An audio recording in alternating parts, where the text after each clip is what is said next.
은혜 받으실 말씀은 요한계시록 3장 7절에서 13절 말씀입니다. 빌라델피아 교회 사자에게 편지하기를 거룩하고 진실하사 다윗의 열쇠를 가지시니 곧 열을 닫을 사람이 없고 닫으면 열 사람이 없는 그이가 가라사대 볼지어다 내가 내 앞에 열린 문을 두었으되 능히 닫을 사람이 없으리라. 내가 내 행위를 아노니 내가 적은 능력을 가지고도 내 말을 지키며 내 이름을 배반치 아니하였도다. 보라, 사단의 회 곧 자칭 유대인이라 하나 그렇지 않고 거짓말하는 자들 중에서 몇을 내게 주어 저희로 와서 내 발 앞에 절하게 하고 내가 너를 사랑하는 줄을 알게 하리라.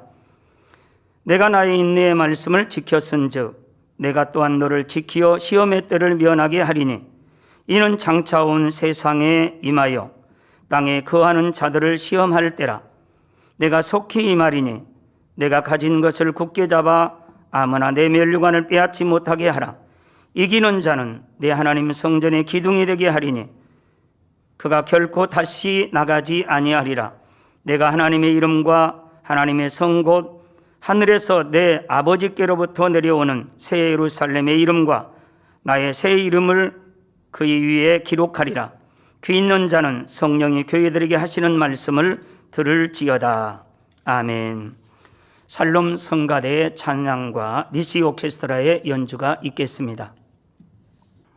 강의자님께서 요한계시록 강의에 빌라델피아 첫 번째 말씀 증거해 주시겠습니다.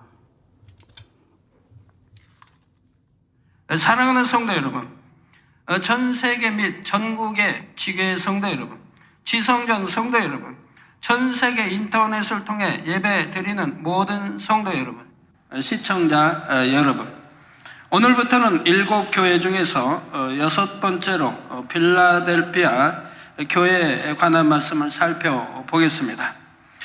필라델피아 교회에 주신 말씀은 본교회에 있어서 매우 중요한 의미를 가지는데 그것은 필라델피아 교회에 대한 말씀의 내용이 본교회를 향하신 하나님의 섭리와도 일치하고 있기 때문입니다. 개척 이듬해인 1983년 광주 기도원에서 기도하는 중에 하나님께서는 본교회는 하나님께서 친히 세우셨고 친히 주관하고 계시며 주님 오실 때까지 친히 역사하실 것이라는 말씀을 주셨지요. 자, 그러시면서 이렇게 하나님께서 보장하시고 함께 하신다는 것을 확증할 수 있도록 본교회에 대한 말씀이 성경 요한계시록에 기록이 되어 있다고 하셨습니다. 그 내용이 바로 오늘 본문에 나오는 필라델피아 교회에 관한 말씀이지요. 물론 어느 교회든지 필라델피아 교회에 주신 주님의 말씀을 자신들의 말씀으로 받아서 목표 삼아 달려간다면 얼마든지 필라델피아 교회에 주신 축복이 그 교회에도 임할 수가 있습니다. 그런데 본교회는 필라델피아 교회가 걸어왔던 길을 목표 삼고 그렇게 행해 왔습니다. 그러면 어떻게 해서 이 말씀이 본교회를 향한 섭리와 일치한다는 것인지 지금부터 증거해 드리는 말씀을 통해 하나하나 깨닫는 은혜의 시간이 되시기를 바랍니다. 뿐만 아니라 이 말씀을 듣는 모든 교회와 성도님들도 여러분의 교회가 필라델피아 교회와 같이 주님으로부터 칭찬받는 교회가 되기 위해서는 어떻게 해야 하는지를 깨달아서 진정 주님으로부터 사랑받고 칭찬받는 아름다운 교회들로 나와지기를 주님의 이름으로 축원합니다. 본문 7절에 보면 필라델피아 교회에 말씀하시는 주님은 거룩하고 진실하사 다윗의 열쇠를 가지신 분으로서 열면 닫을 사람이 없고 닫으면 열 사람이 없는 모습이었습니다. 여기서 거룩하다는 말은 사람보다 뛰어나며 죄에 물들지 않고 흠과 점과 티가 없이 하나님의 말씀대로 삶으로 항상 하나님께 영광을 돌린다는 이 뜻입니다. 그런데 원래 이 거룩하다라는 표현은 사람에게 쓸 수 있는 표현은 아니지요. 거룩하고 진실하신 분은 오직 하나님 한 분뿐이십니다. 하지만 비록 사람이라 할지라도 죄로 인해 잃었던 하나님의 형상을 회복하고 거룩하신 하나님을 닮은 사람에게는 거룩하다는 표현을 쓸 수가 있지요. 요한복음 10장 34절에서 36절에 보면 예수께서 가라사대 너희 율법에 기록한 바 내가 너희를 신이라 하였노라 하지 아니하였느냐.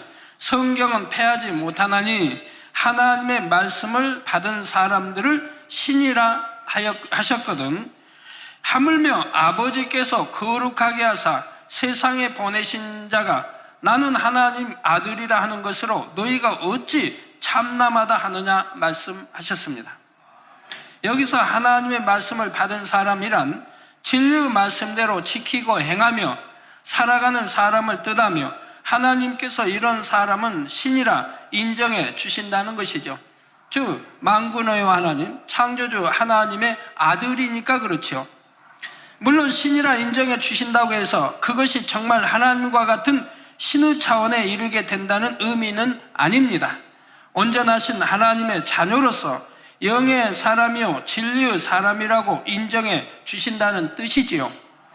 따라서 거룩하다는 말이 원래는 사람에게 쓸 수 없는 말이지만 베드로 전서 1장 16절에 기록하였으되 내가 거룩하니 너희도 거룩할지어다 하셨느니라 말씀하신 대로 아버지 하나님을 닮아 진리 안에 온전히 살아가는 자녀가 있다면 이러한 사람은 하나님께서 인정해 주심으로 거룩하다 말할 수가 있다는 사실입니다. 그리고 이처럼 아버지 하나님의 거룩하심을 닮아 자녀들도 거룩해지는 것이 하나님께서 원하시는 뜻이지요.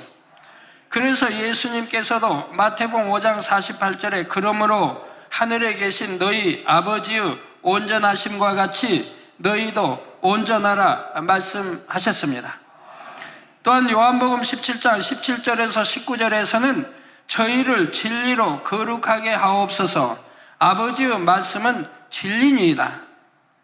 아버지께서 나를 세상에 보내신 것 같이 나도 저희를 세상에 보내었고 또 저희를 위하여 내가 나를 거룩하게 하오니 이는 저희도 진리로 거룩함을 얻게 하려 함이니이다 말씀하고 계시지요.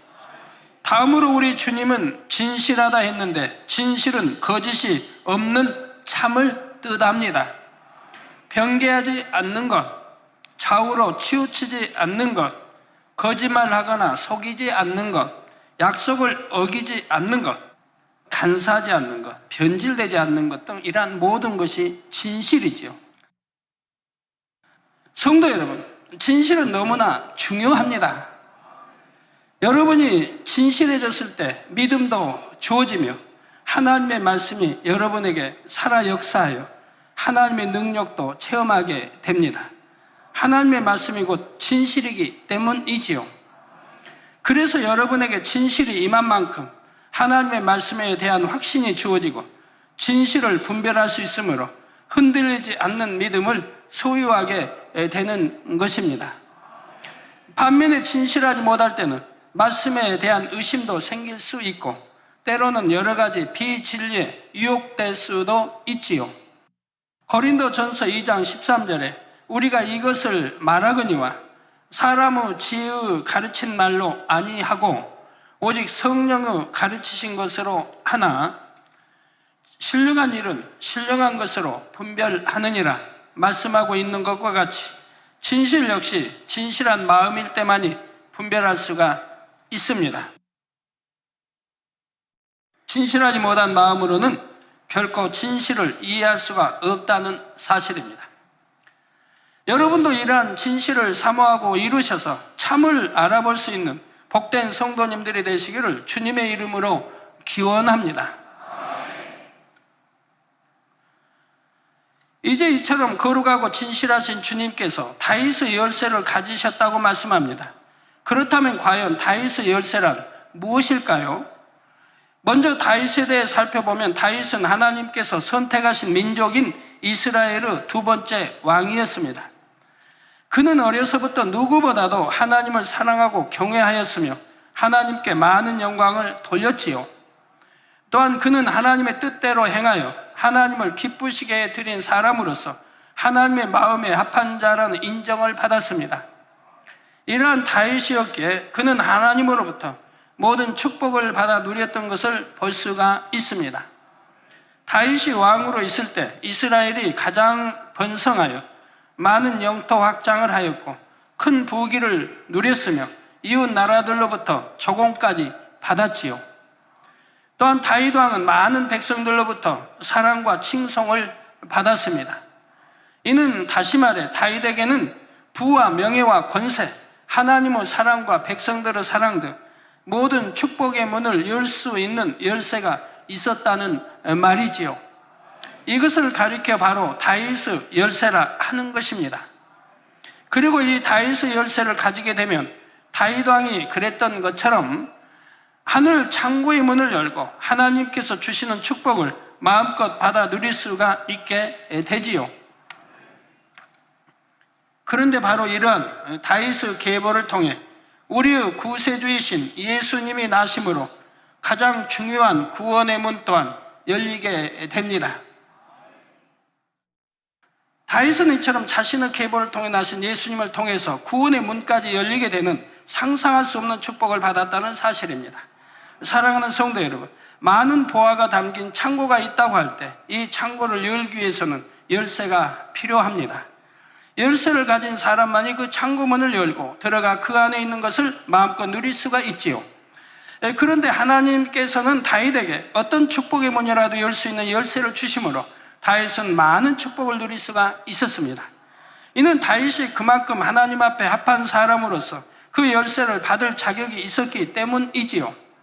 그런데 다윗도 이러한 자격을 얻기까지는 혹독한 연단의 시간을 보내야 했습니다.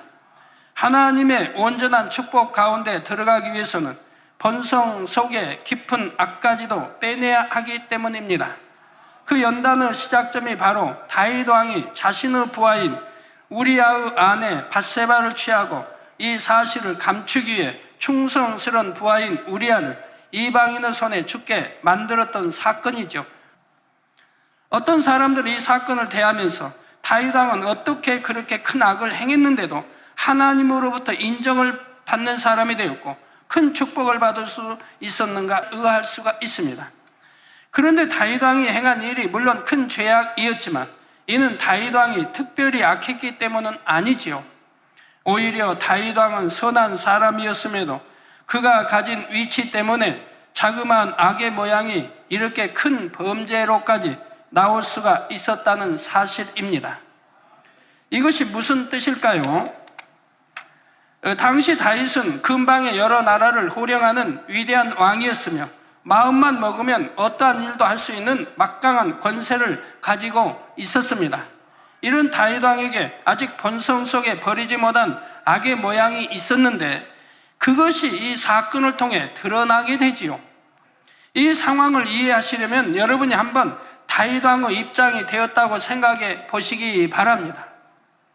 다윗 왕과 같은 막강한 권세를 가지게 되면 평소에는 마음에만 가지고 있던 것을 행함으로 옮길 수 있는 일들이 있지 않을까요? 예를 들어 어떤 사람이 이유 없이 여러분을 헐뜯고 미워한다고 할 때 여러분 중에 어떤 분들은 그가 싫어지고 심지어는 그에게 어떻게 좀 해주고 싶다는 마음이 들 수도 있을 것입니다. 그런데 어느 날 갑자기 여러분에게 상대방을 마음대로 할 수도 있고 그렇게 하더라도 아무런 처벌을 받지 않을 수 있는 무소불위의 엄청난 권세가 주어졌다고 할 때 과연 어떤 일들이 일어나겠습니까? 나에게는 그런 악한 마음이 없어 하던 사람도 자신도 모르는 본성 속의 깊은 악이 드러날 수가 있다는 사실입니다. 그러므로 여러분은 다윗 왕의 예를 통해 아무리 조그마한 것이라 할지라도 악의 모양이 남아있는 한은 적당한 환경과 조건이 만들어지면 언제든지 그것이 범죄로 나올 가능성이 있다는 사실을 잘 깨달아야 할 것입니다. 따라서 고린도전서 10장 12절에 말씀한 대로 선줄로 생각하는 자는 넘어질까 조심해야 하며 모든 악은 그 모양이라도 벗어버리기까지 말씀과 기도를 통해 부단히 죄악과 싸워 나가야 하지요.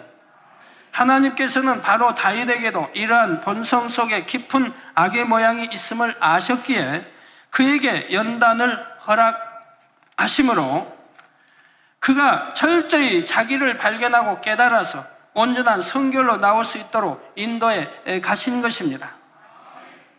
그런데 다윗 왕은 이러한 하나님의 섭리에 따라 혹독한 연단을 받으면서도 그것을 감사함으로 잘 승리해 나갔지요. 아들 압살롬의 배신으로 인해 왕국을 버리고 급히 도망하는 다윗 왕에게 백성에 불과한 시므이라는 사람이 피를 흘린 자여 비루한 자여 가거라 가거라 하는 경멸 섞인 저주를 합니다. 이런 상황에서 예전에 다윗이라면 어떻게 했을까요? 아들에게 쫓겨 비참하게 도망하는 상황에서 이처럼 자신의 속을 뒤집어 놓는 말로 자신을 멸시하는 백성을 자신의 권세로 얼마든지 벌할 수도 있었을 것입니다. 그러나 다윗 왕은 이러한 모든 것까지도 하나님께서 자신에게 허락하신 것으로 받아들였지요. 주변에서는 오히려 부하들이 더 흥분하여 당장 가서 시므이를 죽이겠다 하였지만 다윗 왕은 이러한 부하들을 만류했습니다. 오히려 모른 채 눈 감고 있는 게 아니고 그러지 말라고 만류한다 이 말입니다. 시므이를 충분히 죽일 권세가 있었음에도 그 권세를 사용하지 않았을 뿐만 아니라 모든 것을 하나님의 뜻으로 받아들이는 겸허한 모습이 잘 나타나고 있지요. 이전에 자신의 권세를 이용하여 죄 없는 선한 백성을 죽게 했던 것과는 전혀 다른 모습으로 변화되어 있었던 것입니다. 이처럼 다윗은 연단을 통해 더욱 아름답고 온전하게 하나님 앞에 합한 모습으로 나오게 되었지요. 그리고 이렇게 축복받기에 합당한 그릇을 만드신 후에 하나님께서는 다윗에게 놀라운 축복의 문을 여는 응답의 열쇠를 주셨다는 사실입니다. 그런데 이러한 다윗의 열쇠는 단지 몇몇 정해진 사람에게만 주어지는 것이 아니지요. 하나님을 사랑하고 주님을 닮아 거룩하고 진실한 사람이면 누구에게나 차별 없이 주어지는 것입니다. 하나님께서는 자격을 갖춘 사람만 있다면 한 사람이라도 더 많은 사람에게 주기를 원하시지요. 여러분도 하나님께서 원하시는 합당한 자격을 갖추어 나가는 만큼 건강의 문이 열리고 물질의 축복의 문도 열리며 명예와 권세 그리고 하나님께서 함께 하시고 보장하시는 문 등 준비된 그릇에 상응하는 축복의 문들이 열리게 됩니다. 마침내는 가장 큰 축복의 문인 새 예루살렘의 문을 여는 열쇠 또한 주어지게 되지요. 그런데 여러분이 반드시 명심할 것은 모든 문은 반드시 공의에 맞춰 합당한 자격을 갖추는 만큼 열려왔다는 사실입니다. 교회적으로 이루어야 할 사명과 축복은 반드시 전 성도가 하나님께서 원하시는 합당한 자격 조건을 갖추어야 하지요. 그래서 교회적인 축복의 문을 온전히 열어갈 때 여러분 개인적으로도 새 예루살렘의 문을 여는 열쇠가 그만큼 더 가까이 주어지게 된다는 사실입니다. 자, 이제 7절 후반절에 열면 닫을 사람이 없고 닫으면 열 사람이 없는 그이가 가라사대 했는데 우리 주님께서 문을 여시면 아무도 닫을 수 없고 닫아버리시면 아무도 열 수가 없습니다. 구원의 문 역시 예수 그리스도의 이름으로만 열리는 것이고 이 열린 문을 누구도 닫을 수가 없지요. 원수마귀 사단도 어찌할 수가 없는 것입니다.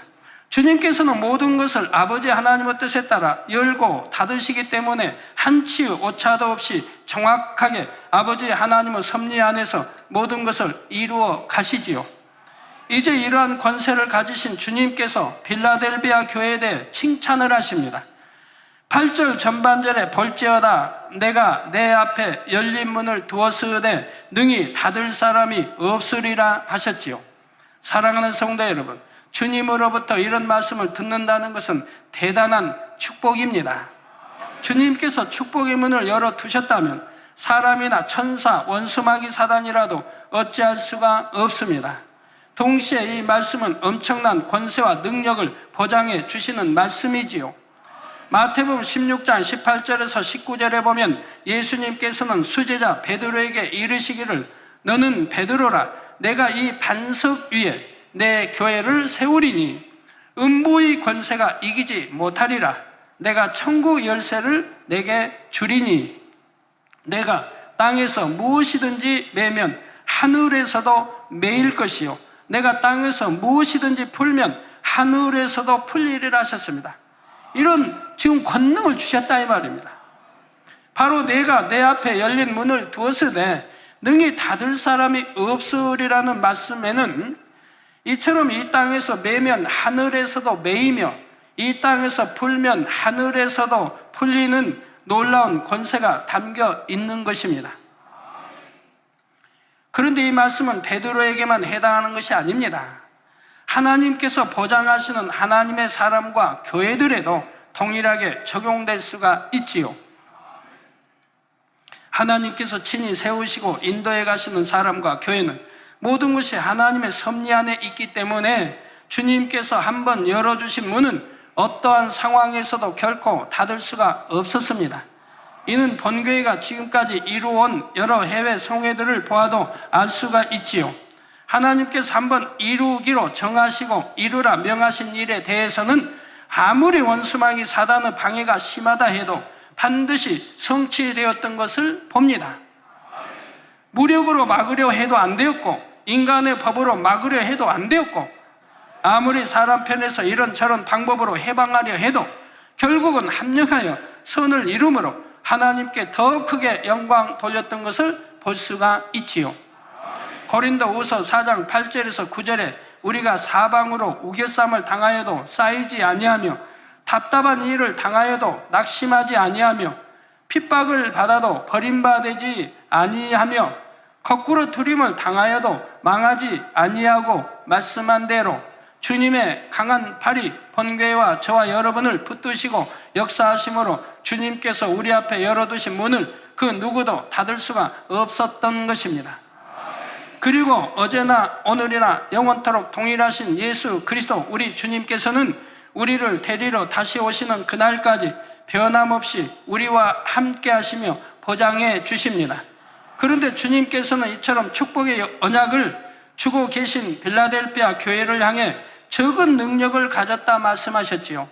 물론 이 말씀의 의미는 빌라델피아 교회가 적은 능력을 가지고도 주님의 말씀을 지키며 주의 이름을 배반하지 않은 것에 대해 칭찬하고 계신 내용이지만 그렇다 해도 주님으로부터 칭찬을 받을 정도로 잘하고 있는 교회에 대해 왜 적은 능력을 가졌다고 하신 것일까요? 여기는 두 가지 의미가 있는데 먼저 적은 능력이란 여러분이 처음 주님을 영접하여 겨자씨만한 믿음을 가지고 있을 때의 상태를 일컫는 말입니다. 겨자씨의 크기는 하얀 종이에 볼펜으로 찍은 점 하나의 크기 정도밖에 안 되는데 처음에 신앙생활하는 사람은 대부분 이처럼 적은 분량의 믿음에서 출발하죠. 그러나 그 작은 겨자씨가 자라서 나무가 되고 그 나무가지에 공중의 새들이 와서 깃들듯이 믿음 역시 처음에는 적은 믿음에서 출발하지만 신앙생활을 해 나감에 따라 점차 성장하여 큰 믿음에 이르게 되는 것입니다. 그런데 중요한 것은 필라델피아 교회는 이처럼 처음에 가졌던 적은 능력, 즉 적은 믿음의 분량을 가졌을 때부터 듣고 배우고 가르침받은 주님의 말씀을 지키며 열심히 믿음을 키워왔다는 사실입니다. 적은 믿음을 가졌음에도 주의 이름을 배반치 아니하므로 세상을 이기며 승리해왔던 것이지요. 사실 많은 분들의 경우를 볼 때 처음에 신앙생활을 시작하여 적은 능력을 가지고 하나님의 말씀을 지켜나가기란 쉽지 않습니다. 세상을 이길 능력도 그만큼 적기 때문이지요. 그래서 진리는 이렇게 하는 것인데 하고 알면서도 막상 현실에서는 진리의 말씀대로 행하지 못하는 것입니다. 예를 들어 주일날 혈기를 버려야 한다는 내용의 말씀을 통해 은혜를 받고 나서 앞으로는 오늘 들은 말씀대로 살아야지 다짐하지만 이내 기분 상할 일이 생기고 감정이 상하면 다시금 옛날 모습이 나오고 말지요. 적은 능력을 가졌을 때는 이렇게 되기가 쉽다는 말입니다. 하지만 적은 능력을 가졌다 해도 진정 들은 말씀을 마음에 새기면서 한 주간 말씀을 붙잡고 불같이 기도하는 분은 성령의 도우심 가운데 능히 승리할 수가 있지요. 필라델피아 교회는 이처럼 적은 능력을 가지고도 열심히 기도하여 들은 말씀대로 지켜나가심으로 신속히 믿음이 성장하면서 주님의 칭찬받는 교회로 나올 수가 있었던 것입니다. 내가 적은 능력을 가지고도 내 말을 지켰다는 이 말씀에는 또 다른 의미가 담겨 있습니다. 그것은 바로 실제로는 아주 큰 능력을 가졌음에도 불구하고 마치 지극히 적은 능력을 가진 것과 같은 모습으로 하나님의 뜻을 행했다는 뜻입니다. 이것이 무슨 의미인지 예수님의 모습을 통해 살펴보겠습니다. 예수님은 하나님과 근본 하나이시며 권세도 능력도 동일하게 가지신 하나님의 독생자 아들이셨습니다. 그러니 예수님의 능력은 측량할 수 없을 만큼 크시며 무엇이나 하실 수 있는 분이시지요. 그런데 이러한 예수님께서 이 땅에 오실 때는 낮고 천한 사람의 몸을 입으셨고 인생들과 똑같은 모습으로 살아가셨습니다. 배고픔도 추위도 육신의 피곤함도 육의 고통 등도 보통 사람들과 똑같이 느끼셔야 했지요. 그 모진 십자가의 고난도 고스란히 느끼시며 높고 위대하신 하나님의 아들로서가 아니라 지극히 작은 능력을 가진 평범한 사람의 모습을 입고서 구세주로서의 사명을 완성하신 것입니다. 나는 무한한 권세와 능력을 가진 하나님의 아들이니까 하시며 공의를 뛰어넘는 일들을 무조건 행하신 것이 아니라 늘 겸비한 마음과 자세로 아버지께 기도하셨고 늘 아버지 하나님을 의지하시며 모든 것을 아버지 하나님의 뜻에 따라 이루셨지요. 그리고 마침내는 모든 물과 피를 쏟으시며 죽기까지 아버지 하나님의 뜻에 순종하여 구세주로서의 사명을 완성하셨습니다. 너무나 큰 능력을 가지신 분임에도 불구하고 지극히 적은 능력을 가진 사람의 입장에서 모든 일을 공의에 맞춰 행하신 것이지요. 이런 것처럼 여러분 중에도 중심이 좋고 마음밭이 좋은 분이 있다고 해도 하나님께서 무조건 그분에게 처음부터 큰 능력을 주셔서 쓰시지는 않습니다. 공의에 맞춰 한 단계 한 단계 이끄셔서 적은 능력으로부터 마침내는 큰 능력으로 역사에 가시는 것입니다. 자, 그런데 본교회와 저도 이와 똑같은 길을 걸어왔습니다. 사실 본교회는 개척 때 이미 사람으로서는 상상할 수 없는 창조의 권능의 역사들이 수없이 나타났지요. 그렇다 하여 하나님께서는 본교회를 처음부터 단번에 높이시거나 지금과 같은 권능으로 역사하게 하신 것은 아니었습니다. 물론 그 당시도 결코 적은 능력은 아니었지만 지금과 비교하면 너무나도 적은 능력에서 시작하여 많은 과정들을 거치며 오늘에 이르도록 인도하셨지요. 공의에 비춰볼 때 정령 하나님 앞에 합당한 종으로서 마지막 때 이 놀라운 섭리를 이루기 위한 자격을 온전히 갖추었다는 것을 나타내기 위해 아버지 하나님께서는 혹독한 연단의 과정도 허락하셨지요. 그 모든 과정을 다른 사람들과 똑같은 조건을 가진 사람으로서 믿음과 사랑으로 승리해 나왔던 것입니다. 바로 이것을 가리켜 적은 능력을 가지고도 내 말을 지켰다 말씀하시는 것이지요. 다음으로 주님께서는 빌라델비아 교회에 대해 내 이름을 배반치 않았다고 하셨는데 여기서 주의 이름을 배반한다는 것이 꼭 주님을 모른다고 부인하거나 주님을 저버리고 떠난다는 의미만은 아닙니다. 주의 뜻이 무엇인지 알면서도 그 뜻대로 행하지 않는 것이 넓은 의미에서는 주의 이름을 배반하는 것이 되지요. 물론 능력이 안 되는 경우는 어쩔 수 없지만 노력해 보지도 않은 채 입으로는 믿음이 있다 하면서도 막상 시험이 오면 이리저리 치우치고 의심하며 다시금 세상으로 빠져버리는 경우도 있습니다. 예전에 받았던 은혜나 체험도 잊은 채 말입니다. 이처럼 작은 것이라 하여 주의 뜻을 알면서도 행치 않는 것이 쌓이다 보면 어떤 시험환란이 왔을 때 이기지 못하고 불평불만하며 하나님을 원망하거나 아예 교회를 떠나버리기도 하는 것이지요. 이것쯤이야 하며 진리를 어겼던 것이 결국은 말 그대로 주님을 완전히 배반하고 마는 상황에까지 이르게 되는 것입니다. 그러나 빌라델비아 교회는 처음에 적은 믿음으로 시작하여 믿음이 성장해가는 과정에 있어서도 그 행함이 주님의 칭찬을 받을 만했습니다. 어떠한 상황에서도 말씀대로 살며 시험 환난이 와도 하나님을 배반하지 않고 끝까지 믿음을 지켜 믿음의 반석 위에 서 나갔지요. 바로 본교회도 지금까지 걸어온 세월을 돌아볼 때 이와 같은 길을 걸어왔습니다. 세상과 타협하지 않았고 오직 하나님의 뜻을 쫓기 위해 어떠한 핍박이나 시험도 인내하며 나아왔지요.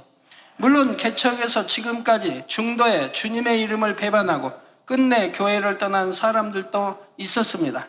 그러나 이는 키즈를 통해 알곡과 죽정이를 가르치기 위한 아버지 하나님의 섭리 가운데 허락된 연단이었지요. 오히려 그러한 연단의 상황 가운데서도 주님의 이름을 배반치 않으며 달려오신 분들은 신속히 큰 능력으로 성장할 수가 있었습니다. 그런데 여러분이 이처럼 적은 능력을 가지고도 주님의 말씀을 지키며 주님의 이름을 배반치 않을 수 있으려면 무엇보다 기도하기를 쉬지 않아야 합니다. 사람의 힘과 능력으로 비진리를 벗어내고 어두움과 싸워 이길 수 있는 것이 아니라 위로부터 하나님께서 주시는 은혜와 능력을 힘입어야 하기 때문에 바로 기도를 통해 이러한 은혜와 능력을 끌어내려야 하는 것이지요. 또한 주님의 뜻이 무엇인지 정확히 알아야 합니다.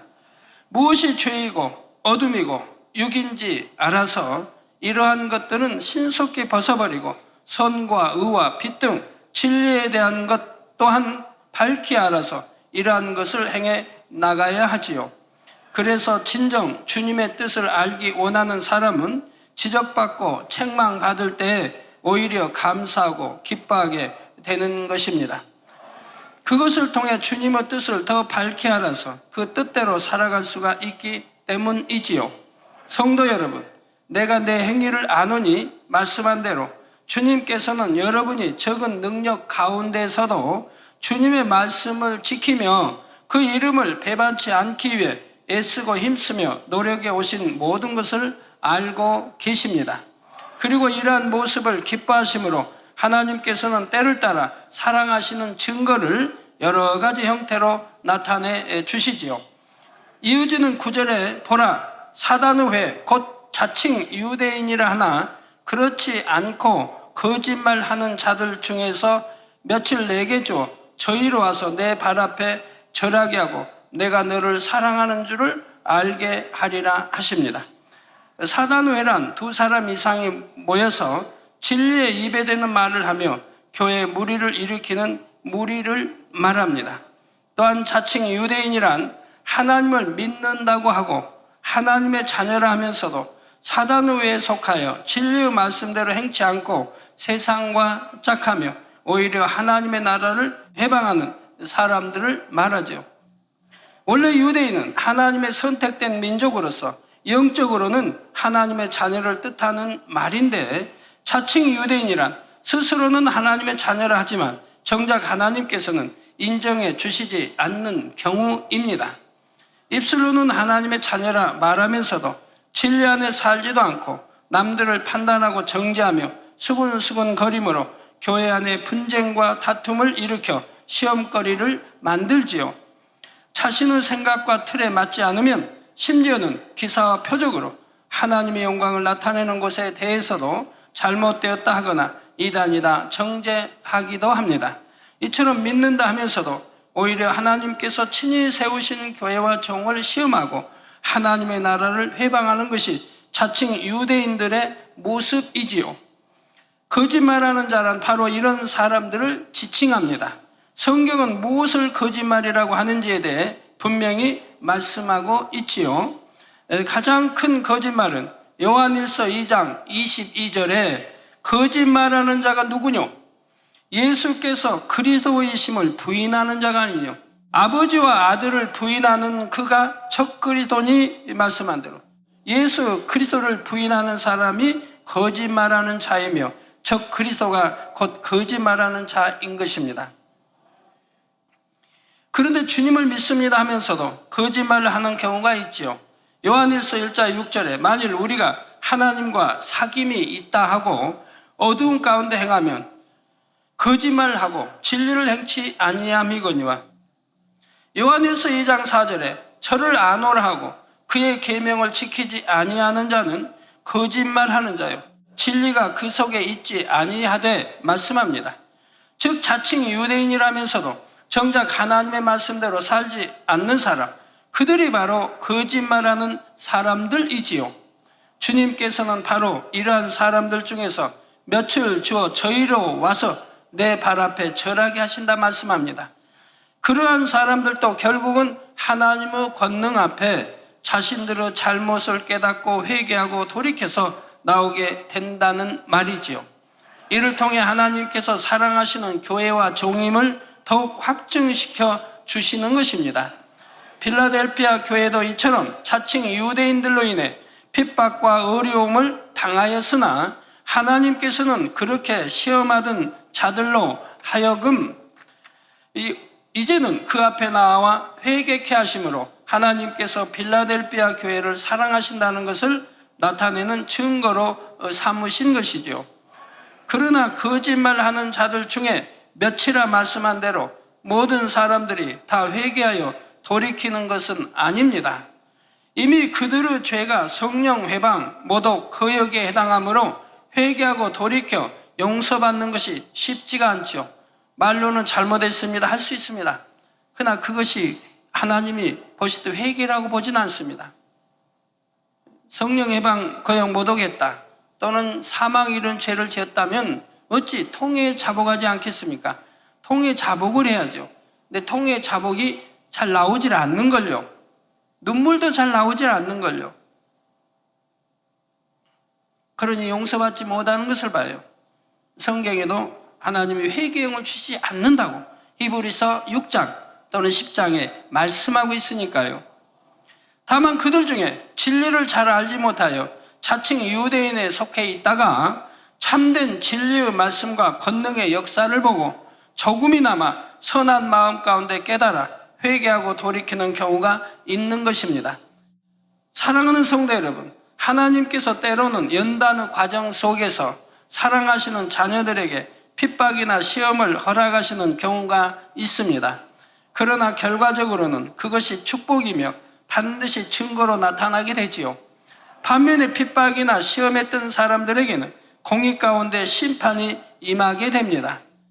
하나님의 사랑받고 보장받는 교회나 사람에게는 이것이 바로 하나님께서 함께 하시고 사랑하신다는 분명한 증거가 되는 것이지요.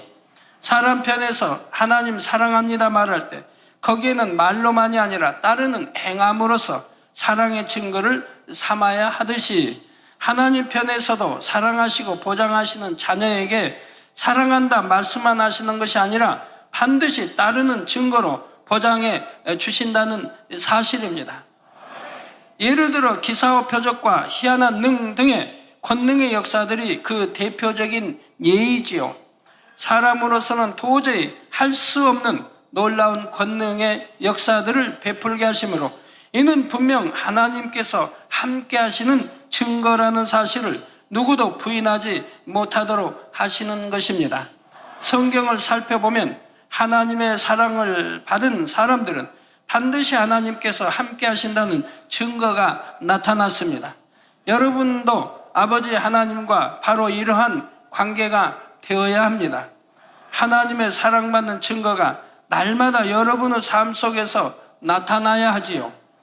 본교회 역시 하나님께서는 사랑하시는 증거를 여러모로 나타내 주셨습니다. 먼저는 하나님의 살아계신 역사들을 무수히 나타내 주셨지요. 또한 사람으로서는 풀 수 없는 영계의 깊은 비밀한 말씀들을 성령의 감동함 가운데 풀어주셨습니다. 그리고 원수마귀 사단이 몇 차례에 걸쳐 본궤를 무너뜨리려 했었지만 그때마다 어찌할 수 없다는 사실을 보여주신 것입니다. 또한 자칭 유대인이라 하는 사람들의 해방으로 인해 오히려 더 큰 권능을 행할 수 있는 발판을 마련해 갈 수가 있었던 것입니다. 그래서 선과 사랑과 믿음으로 시험의 과정을 통과해 나가는 만큼 마침내는 지금과 같은 놀라운 권능의 차원에까지 이룰 수가 있었다는 말이지요. 10절에 내가 나의 인내의 말씀을 지켰은즉 내가 또한 너를 지키어 시험의 때를 면하게 하리니 이는 장차 온 세상에 임하여 땅에 거하는 자들을 시험할 때라 말씀합니다. 먼저 주님의 인내의 말씀을 지켰다 하셨는데 왜 인내의 말씀이라고 하신 것일까요? 성도 여러분, 하나님의 말씀을 지키기 위해서는 때론 많은 인내가 필요합니다. 특히 적은 능력을 가졌을 때는, 즉 아직 믿음이 연약할 때는 더욱 그렇지요. 이때는 마음 안에 비진리를 쫓고자 하는 속성이 더 강하기 때문에 이를 이겨내고 진리를 쫓기 위해서는 죄와 싸워 나가기 위해 기도하고 금식하며 열심히 인내해 나가야 하기 때문입니다.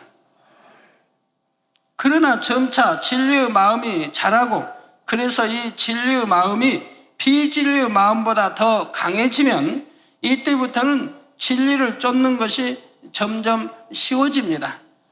예전처럼 억지로 인내하며 육체의 소욕을 누리고 참기보다는 진리를 쫓고자 하는 마음이 커지므로 자연스럽게 진리의 행함이 나오게 됩니다. 하지만 이처럼 진리의 마음이 비진리의 마음보다 더 커졌다 하여 이제 됐다 하며 방심해서는 안 됩니다. 비진리의 유구 마음들, 즉 악은 그 모양이라도 다 벗어버리기까지는 늘 인내하며 자신을 지켜나가야 하지요. 마음 안에 작은 악의 모양이라도 남아 있으면 언젠가 적당한 환경이 되었을 때 그것이 얼마든지 드러날 수가 있기 때문입니다. 하지만 아직은 버리지 못한 악의 모양이 있다 해도 그것을 발견하여 열심히 버리고자 노력해 갈 때는 하나님께서 인내의 말씀을 지킨다고 인정해 주십니다. 각자의 믿음의 분량 안에서 인내하며 최선을 다해 말씀대로 지켜 행하려는 노력을 믿음의 행함으로 인정해 주시는 것이지요. 그래서 이러한 하나님의 자녀들은 지켜주시고 시험의 때 또한 면하게 하십니다. 성도 여러분, 하나님께서는 자녀들을 늘 지켜주시는데 거기는 반드시 단서가 있습니다. 많은 사람들이 교회만 다니면 무조건 하나님께서 지켜주시겠지 하고 잘못 생각하다가 어떤 사고나 재앙이라도 만나게 되면 나는 교회에도 나가고 하나님을 믿는데 왜 나에게 이러한 일이 일어났는가 하며 하나님을 원망하기도 하지요. 그러나 이는 진리를 잘 모르기 때문입니다.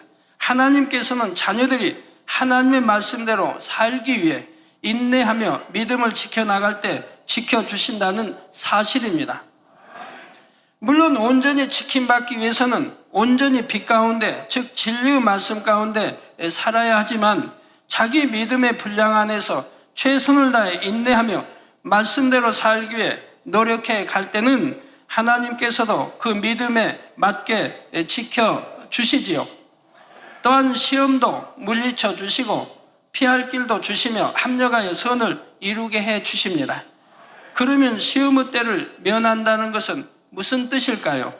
반드시 행한 대로 갚아주시는 하나님께서는 자녀들이 말씀 안에 거하며 빛 가운데 사는 만큼 그들을 어둠의 세력으로부터도 지켜주십니다.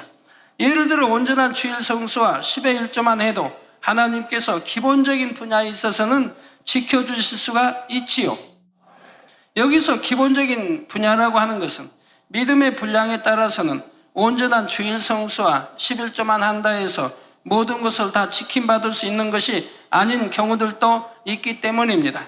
하지만 기본적으로 주일 성수와 11조만 온전히 한다 해도 하나님께서는 사고 날 것을 미리 막아 주시기도 하고 설령 실수로 사고가 나도 몸은 전혀 상하지 않도록 지켜주시는 것을 수없이 보아왔지요. 물질적으로도 지킴받게 해 주시는 것이고요. 하물며 인내의 말씀을 지키며 진리 안에 살아가는 사람이라면 어떻겠습니까? 당연히 하나님께서 분야분야 지켜주시고 보호해 주시는 것입니다. 성도님들이 바로 증인이지 않습니까? 그런데 때로는 말씀대로 사는 사람에게도 시험이 오는 경우가 있습니다.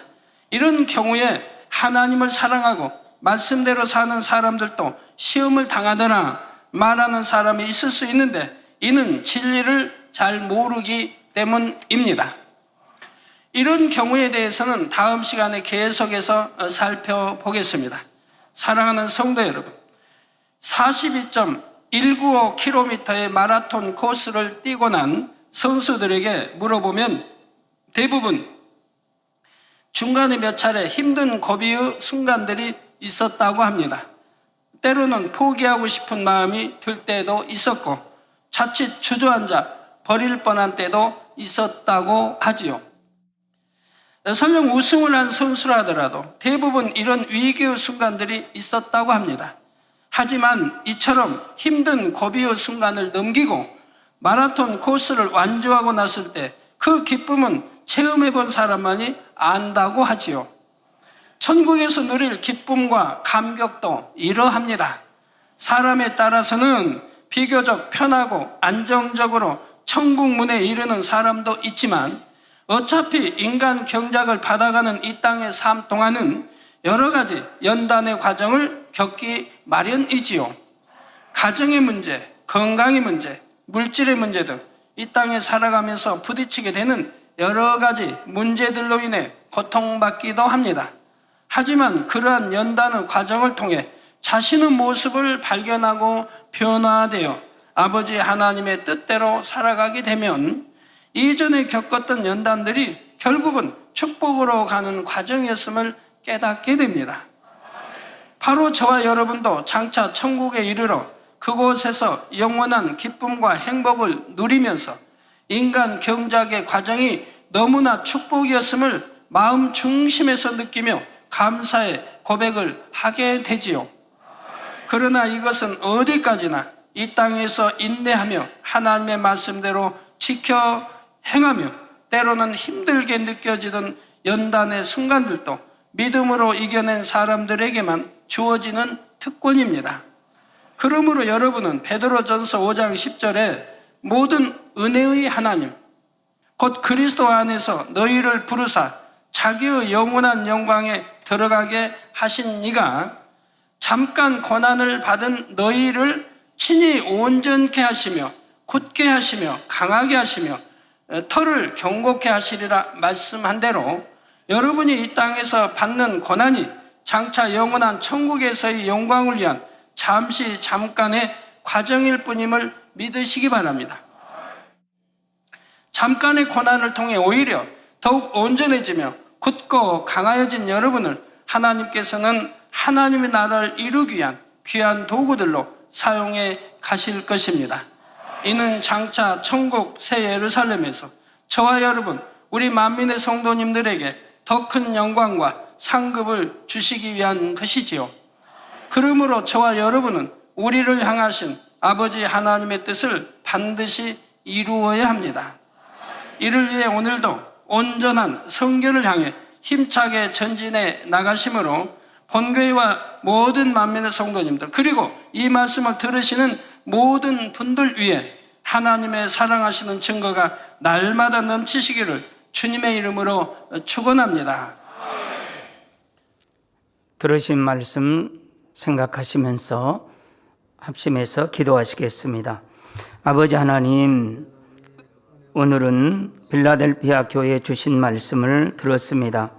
거룩하고 진실하신 아버지 하나님을 닮아가게 도와 주옵소서.